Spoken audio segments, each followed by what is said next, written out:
Our message this year is stay out, stay alive. We're out here today to raise awareness about the river conditions this time of year that are different than we've had in the past 5 to 10 years. We prayed for snow and rain, and we got it.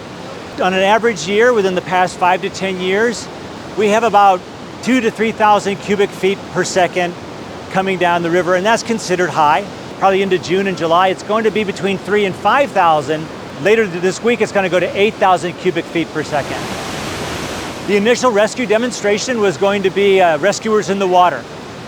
Because the water is so hazardous right now, they didn't want to commit rescuers to a hazardous condition beyond the norm. I grew up on this river too, and I wouldn't get near it right now. Even in being connected to a helicopter, it's still unnerving because I know if I go in the water, it's going to be a very tough time to survive that. What we're going to do today is bring the CHP helicopter H-20 out of Auburn. Is going to come in and lift a rescuer and do a simulated patient recovery on the other side of the river and then bring them back to the bridge and land. I always go back to a phrase I learned a long time ago, and it says, in nature, there's no right or wrong, there's only consequences. Well, when you get into this water, there's going to be consequences. The water is relentless, it's powerful, and it's unforgiving. When you enter the water at this temperature and these flows, it's going to be a dire consequence.